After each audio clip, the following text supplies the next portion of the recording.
Essa noite eu gostaria de compartilhar uma palavra com todos.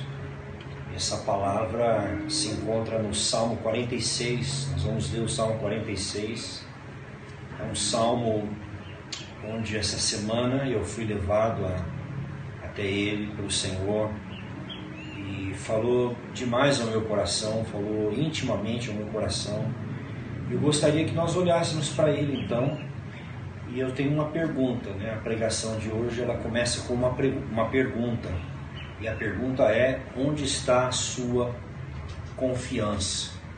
Onde que nós temos apoiado, colocado a nossa confiança? São muitas coisas que acontecem na nossa vida e esse é o momento que a gente precisa refletir de fato o que tem sido o alicerce das nossas vidas, qual é o chão que nós temos construído a nossa casa, né? Sobre que tipo de alicerce. E eu queria falar sobre esse alicerce que é a confiança. Eu quero ler o texto então, Salmo 46, que diz assim: Deus é o nosso refúgio e fortaleza, socorro bem presente na angústia. Pelo que não temeremos, ainda que a terra se mude, e ainda que os montes se transportem para o meio dos mares, ainda que as águas rujam e se perturbem, ainda que os montes se abalem pela sua braveza, há um rio, cujas correntes alegram a cidade de Deus, o santuário das moradas do Altíssimo. Deus está no meio dela, não será abalada. Deus a ajudará ao romper da manhã. As nações se embreveceram, os reinos se moveram. Ele levantou a sua voz e a terra se derreteu. O Senhor dos exércitos está conosco. O Deus de Jacó é o nosso refúgio. Vinde e contemplai as obras do Senhor, que desolações tem feito na terra. Ele faz cessar as guerras até o fim da terra. Quebra o arco e corta a lança, queima os carros de fogo. Aquietai-vos e sabei que eu sou Deus. Serei exaltado entre as nações, serei exaltado sobre a terra. O Senhor dos exércitos está conosco. O Deus de Jacó é o nosso refúgio. Amém. Será que nós podemos dizer juntos aqui? O Senhor dos exércitos está conosco. Amém. O Senhor dos exércitos está conosco. O Deus de Jacó é o nosso refúgio. Amém. E esse salmo, né? Alguns estudantes da Bíblia, né? Alguns estudiosos da Bíblia entendem que esse salmo ele foi escrito durante a invasão dos assírios, né? A tentativa, quando os assírios invadiram Samaria, eles de alguma forma também procuraram invadir Jerusalém, né? Que era a capital de Judá naquela época, né? Israel já tinha sido invadido e agora ele queria invadir também Jerusalém, né? A capital de Judá.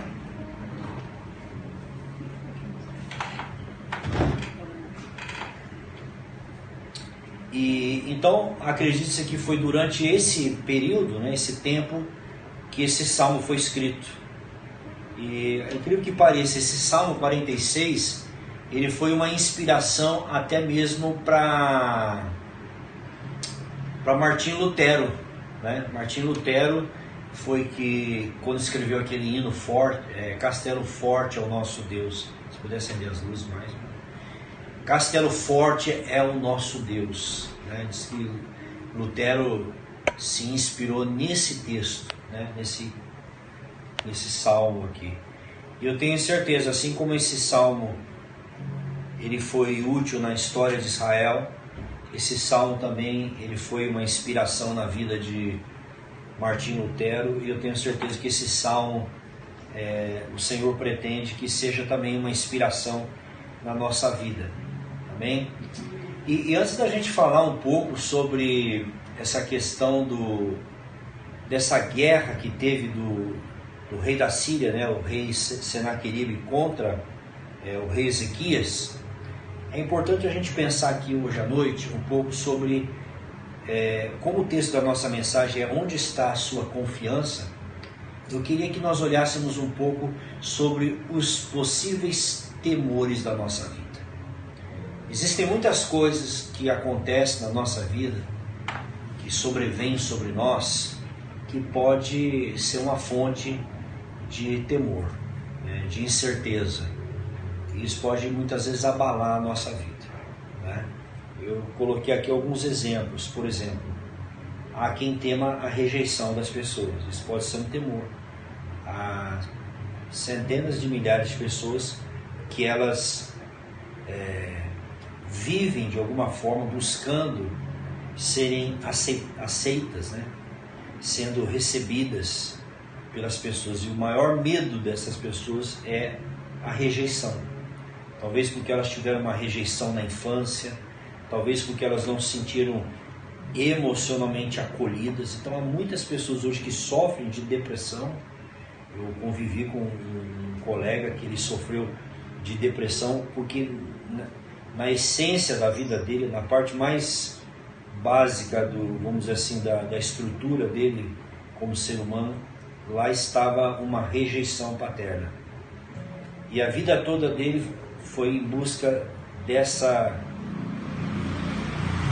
Enfim, ele nunca se sentiu totalmente amado, nunca se sentiu totalmente querido, nunca se sentiu...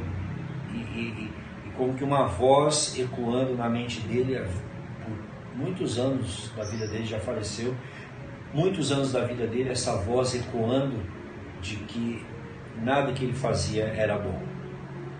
Então isso pode ser um golpe contra a vida de uma pessoa, né? A rejeição. Por exemplo, a incerteza financeira, o desemprego, né? Aumenta as crises, aumenta as contas continuam vindo, e isso pode acontecer com qualquer pessoa, perder o seu emprego, e isso pode ser uma fonte de temor que pode também levar uma pessoa ao desespero, à depressão, enfim, pode trazer um estresse profundo sobre a vida de uma pessoa, sobre a vida de uma família, né? A questão financeira pode abalar as estruturas de um lar, pode destruir um lar. Então isso pode ser uma fonte de medo também, de temor.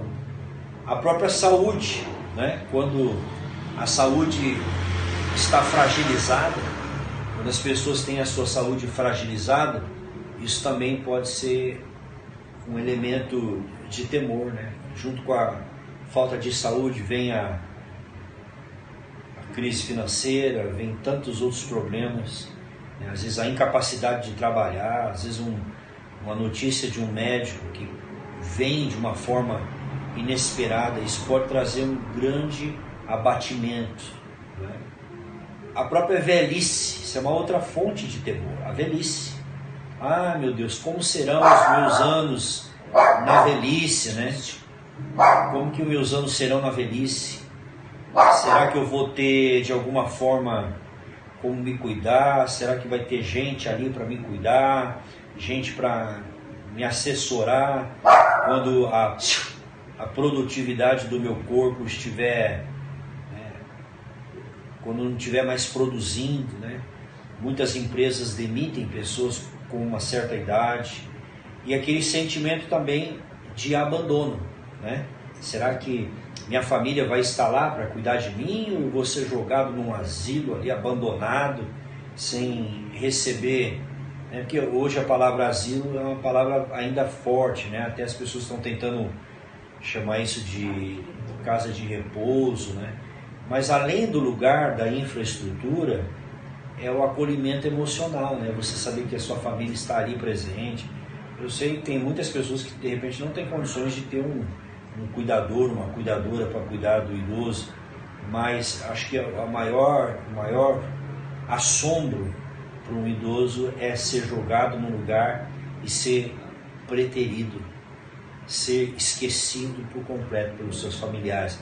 aquelas pessoas que você cuidou, que você amou, que um dia se mostraram importantes para você e você para essas pessoas, e você ser simplesmente esquecido como um desconhecido. Eu acho que essa é a maior dor que uma pessoa idosa pode enfrentar, ou aquela expectativa quando alguns familiares vão visitá-los, né, no asilo, e ninguém aparece. Domingo após domingo, ninguém aparece para dar um abraço, ninguém aparece para acolher. Inclusive nós podemos fazer um trabalho com um asilo aqui, né, visitar essas pessoas, ser o filho que não compareceu, ser o abraço amigo. Mas quantas pessoas estão sofrendo assim hoje? O sofrimento do abandono. Eu acredito que é uma das piores dores, é pior do que uma dor física, pior do que uma dor, um chute na canelada na cama, né? É uma dor na alma, uma dor incurável. Mas esse texto, né, que a gente vai refletir um pouquinho sobre ele, com certeza quer trazer para nós uma visão diferente, né, sobre algumas coisas da nossa vida. Mas vamos pensar aqui um pouquinho. Eu estava falando do rei Ezequias, né? Vamos pensar um pouquinho na história desse homem, né? Um rei que foi totalmente desacreditado, né? Ele foi desacreditado como diante do povo, né? A sua autoridade como rei. E ele foi um homem importante, ele foi um homem que restaurou o culto em Israel. Ele foi um homem que destruiu os ídolos. Você lembra aquela estátua, né? Aquele bastão, aquela serpente de bronze que Moisés fez? O povo de Israel acabou idolatrando aquele poste, né? E virou ali um objeto de culto, que a Bíblia chamava de... Eles deram o nome de Neustã, inclusive. E foi esse rei Ezequias que destruiu e que tirou todos os postes, todos os santuários, toda a idolatria na história de Israel. Era um homem que temia a Deus. E o rei Senaqueribe já tinha conquistado, né, o seu vizinho, já tinha conquistado Israel, já tinha conquistado o reino de Israel. Lembra que o reino estava dividido entre sul e norte.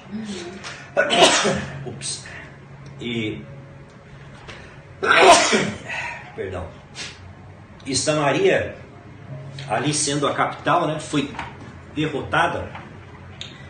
E o rei Senaqueribe manda, né, uma ameaça, manda um recado para o rei Ezequias, dizendo que eles iam ser completamente destruídos, né? Que essa ideia de que o povo deveria confiar em Deus, né? E por várias vezes ele fala assim: quem é esse Deus que você confia? Né? Ele diz várias vezes assim: a sua confiança está em quem? Quem que pode livrar você, Ezequias, das minhas mãos? Eu sou o maior conquistador que tem, já conquistei. Você vai buscar ajuda do Egito? Você vai buscar ajuda desse, daquele? Quem pode socorrer? E Deus vai socorrer vocês. Quem é o Deus? O Deus de vocês não é nada. Ele chega a dizer assim: o Senhor não livrará vocês das minhas mãos. Aí ele começa a citar, sabe aquele povo tal, o reino tal, eles também acreditavam que o seu Deus livraria, e eu conquistei. Sabe aquele outro reino? Eles acharam também que os seus deuses iriam vencê-los. Quem é o Senhor teu Deus para que você confia nele? E o rei Ezequias ficou numa situação tão temerosa, né? Que é sobre isso que nós estamos falando, sobre o temor. Ele ficou numa situação tão angustiosa que ele pega essas cartas que são mandadas pelo Senaqueribe, né, através de um servo dele, e ele leva essas cartas até a presença de Deus. E ali ele se derrama em intercessão. Ali ele começa a orar a Deus. Diz: Deus, olha o que esse homem está dizendo, que o Senhor não pode fazer nada. Ele não só me afrontou, ele não só afrontou, né, a mim como um homem que seja um inimigo, um reino inimigo, mas sobre todas as coisas, ele afrontou o Senhor. Ele disse que o Senhor é incapaz. Ele comparou o Senhor aos ídolos dos outros povos. Os outros povos não tiveram o auxílio dos seus deuses, porque os seus deuses eram nada. O que são os ídolos, senão fruto da imaginação humana? O que é um ídolo, senão um nada que tem boca, que tem olhos e não pode fazer nada? Né? E ele começa ali a dizer: o Senhor Deus de Israel, o Deus que habita entre os querubins. Tu és Deus sobre todos os reinos da terra. Tu fizeste os céus e a terra. Inclina o seu ouvido, Senhor Deus, hoje, para essa oração que se faz nesse lugar. E ele se derrama, ele cai aos pés do Senhor.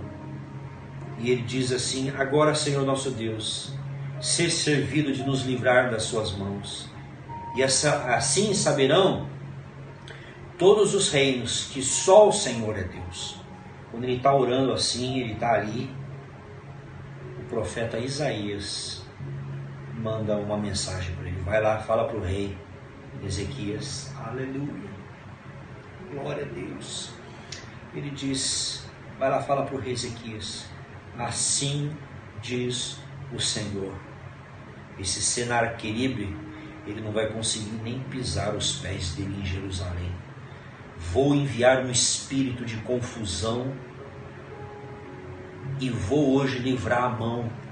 Hoje eu vou dar o livramento para o rei Ezequias. Porque não é só você que está sendo desprezado, é o meu nome.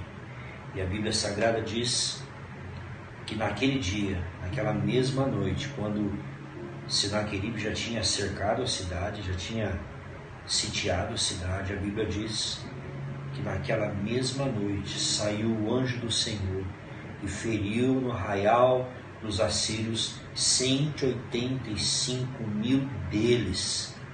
Levantando-se pela manhã, eram só corpos mortos. E o rei Senaqueribe estava junto do exército. E ele corre para dentro, né, do templo do seu Deus. Os próprios filhos dele entram lá, pegam ele, matam ele e fogem. Naquele dia, Deus deu a vitória mais uma vez para o seu povo. Porque ele não havia afrontado só um rei. Ele havia dito que Deus era um nada, que Deus não poderia livrar. E como eu disse, os estudiosos da Bíblia acreditam que esse salmo foi escrito nesse período. E eu quero destacar 3 coisas aqui nesse salmo a respeito da nossa confiança. Primeira coisa, nós temos a presença de Deus. Por que nós não precisamos viver atemorizados? Porque nós temos a presença de Deus conosco. Amém? O versículo 1 diz: Deus é o nosso refúgio e fortaleza, socorro bem presente na angústia. Então essa é uma certeza que nós temos, que a presença de Deus está conosco. Nós não estamos sós. O Senhor prometeu que estaria conosco em todo momento. O Senhor prometeu que a presença dele estaria nos envolvendo, né? Eu não quero dizer aqui que não existem momentos que nós somos blindados de não ter sentimentos, né? Nós estamos anestesiados, que a gente não possa sentir a dor, o peso das dificuldades, da tribulação. Não é isso, não é uma aniquilação, não é uma negação dos problemas. Mas essa não é a nossa condição permanente. Porque ao mesmo tempo que nós enfrentamos essas coisas, nós sentimos a dor, né, seja do que for, mas nós temos uma presença que nos conforta. Nós temos uma presença que de alguma forma diz: não para não, não desiste não, continua, avança. Nós temos esse consolo do Espírito Santo. Nós temos esse consolo que se torna uma força que a gente não sabe de onde vem. Uma força que a gente não sabe como que ela vem na nossa vida. Por isso que a Bíblia diz que o fraco diga: eu sou forte. Porque nós temos essa essa força, né? Esse conforto de Deus inexplicável. Já contei esse testemunho. Em alguns momentos da minha vida, fui convidado para visitar um cristão ou outro no leito de morte, no hospital, e eu ali pensando, o que eu vou dizer para aquela irmã com 30 e poucos anos, que tem filhos pequenos, que está com câncer terminal, o que eu vou poder dizer para essa mulher? E quando eu cheguei lá, acho que ela percebeu que eu estava um pouco temeroso, né? Um pouco jovem pastor ainda, inseguro, o que eu vou dizer? Tipo assim, aquela obrigação de ter que dar um bom sermão. Ela disse, pastor, fique em paz. O Senhor essa noite apareceu a mim, aqui no hospital. A presença do Senhor encheu esse quarto aqui. A presença de Deus está comigo, eu sei para onde estou indo. Que a presença do bom pastor, ele começou a ministrar. Eu fiquei sentado ouvindo a mulher terminal, um câncer terminal, pregar para mim algo que ela estava vivendo, algo que ela estava experimentando. Então o testemunho dessa jovem senhora, no meu coração, naquele momento eu entendi que Deus tem esse compromisso. Deus tem esse compromisso de consolar os seus. Deus tem esse compromisso de ser um socorro bem presente na angústia da nossa vida.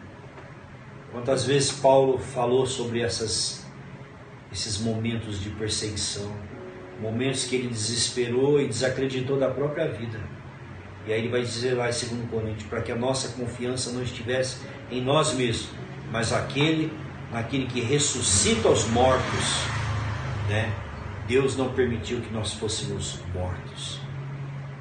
Então o cristão tem a melhor e a mais poderosa de todas as presenças, de todas as companhias que uma pessoa pode ter. Nós temos o Senhor, que está conosco, que vai conosco, ainda que a gente tenha que enfrentar uma fornalha ardente, ainda que a gente tenha que enfrentar uma fornalha como Sadraque, Mesaque e Abednego enfrentaram. Mas o quarto homem está ali. E eles puderam andar, caminhar pela fornalha, porque a presença do Senhor estava ali com eles. E assim também conosco, a presença do Senhor está conosco. E nós podemos ter essa confiança, né? E não só isso, o texto também nos fala que a sua proteção está conosco. O Senhor é o nosso refúgio e fortaleza. No versículo 7 ele diz assim, o Senhor dos exércitos está conosco. Então nós temos essa proteção, o Senhor é o nosso refúgio. O versículo 1 fala que o Senhor é o nosso refúgio. O que é o refúgio? É um lugar de abrigo. Lugar de, quando você tem um país que está sendo atacado, né? Principalmente países que estão acostumados com guerra, né? Israel e outros países, eles têm os bunkers, né, que é chamado, são aqueles refúgios anti-bomba nuclear. Então ali dentro tem água, ali dentro tem luz, tem suprimento, e ali você está seguro dentro daquelas paredes enormes ante todo tipo de ataque, né? E nós também temos uma parede, nós também temos asas sobre a nossa vida, que é a asa do nosso onipotente. E aquele que habita no esconderijo, no refúgio do Senhor, né? Descansará. Há um descanso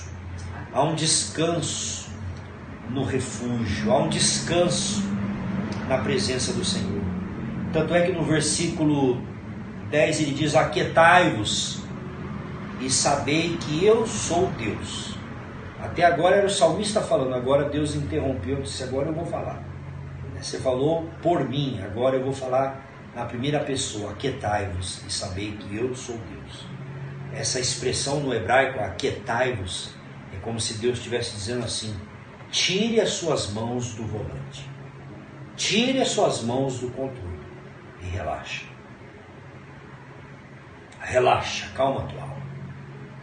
diga para a sua alma: aquieta-te, alma, porque Deus está me protegendo. Há uma proteção de Deus, há um cuidado de Deus, há um refúgio, e Ele é um socorro presente na hora da angústia.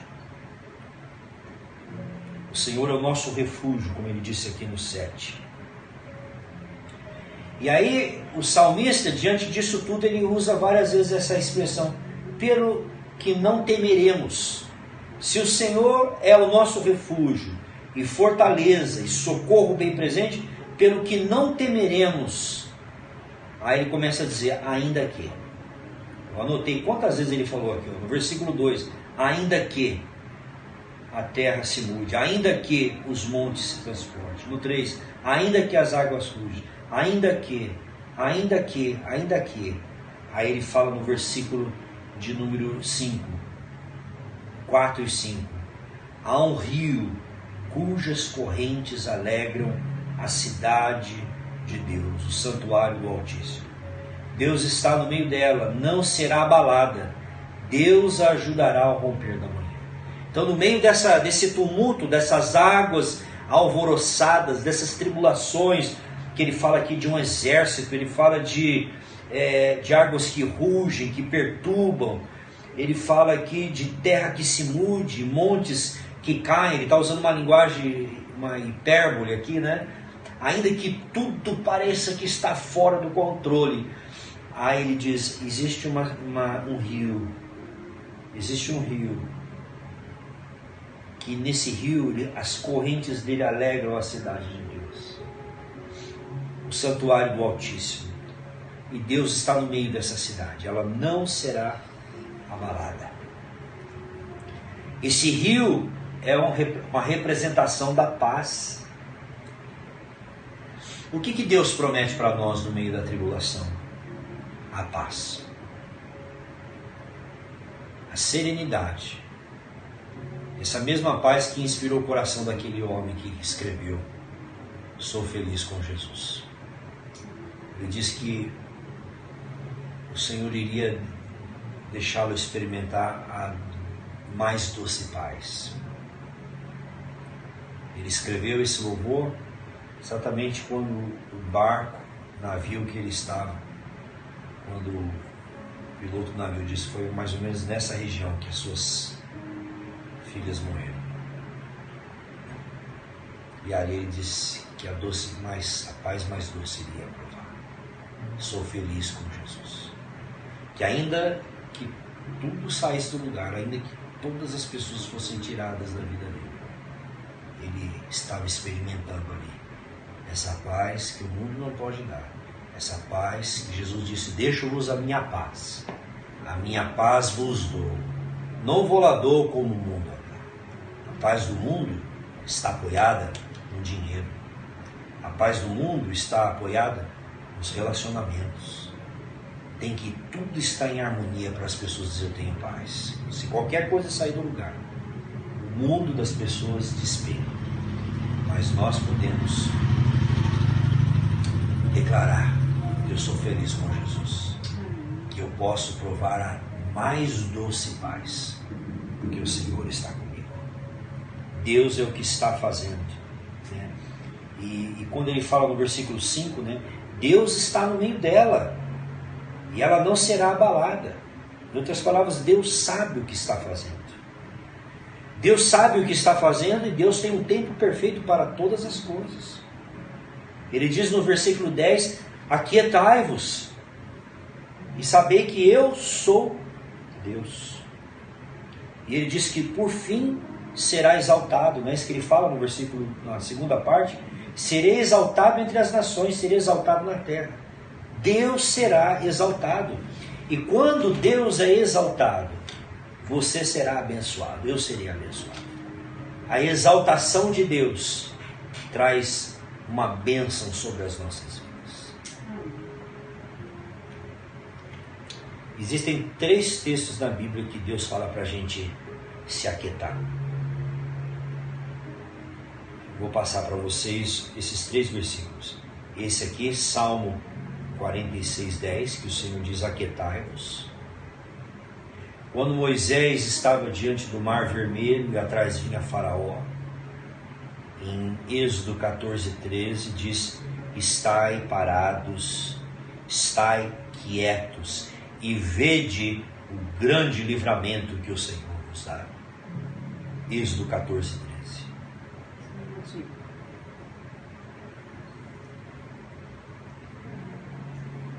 E o último,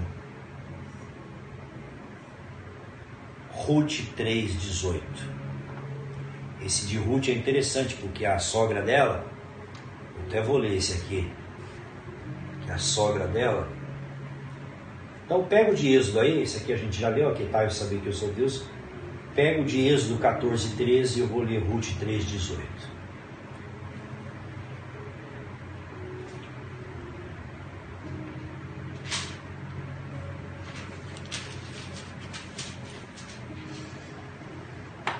Êxodo 14. 13.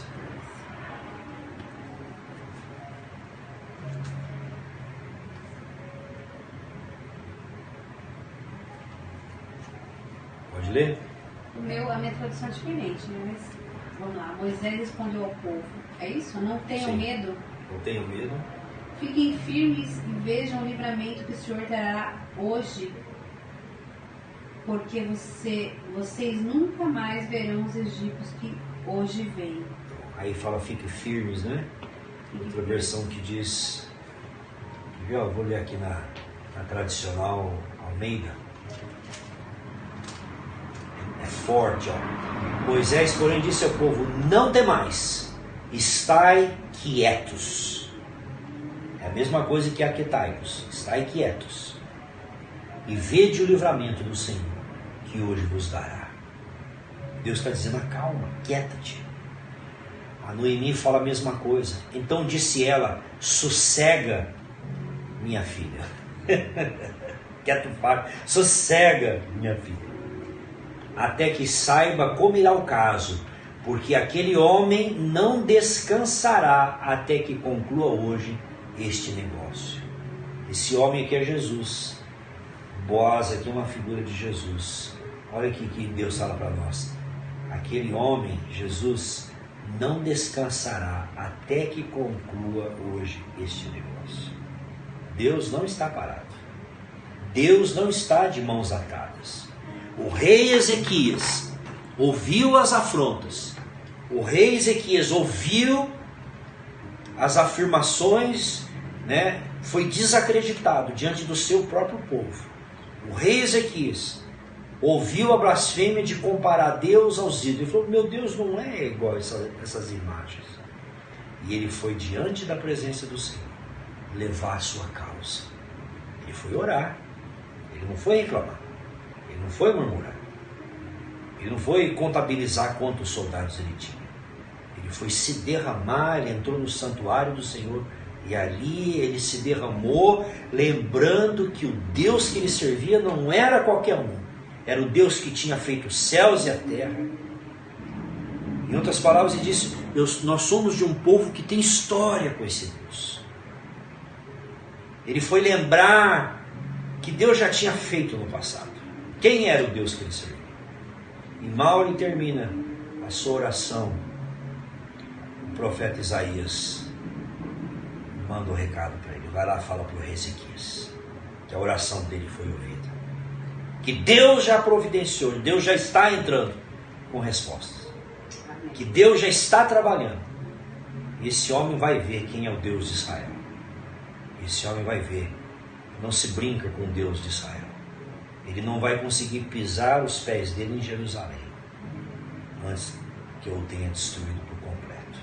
Um anjo só, hein? Deus não precisou mandar o Apocalipse, não. Deus não precisou mandar o Apocalipse para o Macetão, não. Foi um anjo, matou mais de 136 mil soldados. Um anjo macetou. Esse é o Deus do Macetão. Esse é o Deus que tem o poder sobre todas as coisas. É o Deus de toda graça. Então, a palavra, e aí o texto diz: aquietai-vos e sabei que eu sou Deus, e serei exaltado na sua vida, cristiano. Serei exaltado na sua vida, Patrícia, Luciano, César, todos você que está me ouvindo, me assistindo. Deus está dizendo, eu serei exaltado. Você vai ser edificado. Mas quando diz aquietai-vos, Deus está dizendo, tira as suas mãos do controle. Deixa eu controlar. Deixa eu ser o capitão. Sai da frente, senta no lugar do passageiro. Deixa eu tomar o volante da sua vida, da sua história. Deixa eu conduzir vocês por onde eu quero. Deixa o meu espírito dar diretrizes e a sabedoria de Deus venha sobre nós. Nós vamos fazer o que o rei Ezequias fez, nós vamos orar. Ele trouxe as cartas de afronta, ele trouxe tudo diante do Senhor, ele se fechou as portas. O culto é público, mas a oração é privada. Ele fechou as portas porque falou, é aqui na presença de Deus que eu tenho que prevalecer. Não é o homem que quebra a pedra, quebra de joelhos. É o que Deus está dizendo para nós fazermos. Feche as portas e orem a mim, e vocês vão ver Deus mover aquilo que a mão do homem não pode mover, aquilo que os homens não podem fazer. Deus fará por nós, em nome de Jesus. Amém. Vamos orar ao Senhor. Obrigado, Senhor, por esse dia de hoje, por esse encorajamento aos nossos corações. Que nós podemos dizer com ousadia, o Senhor é o meu ajudador. Quem eu temerei? O Senhor é o socorro bem presente na hora da angústia.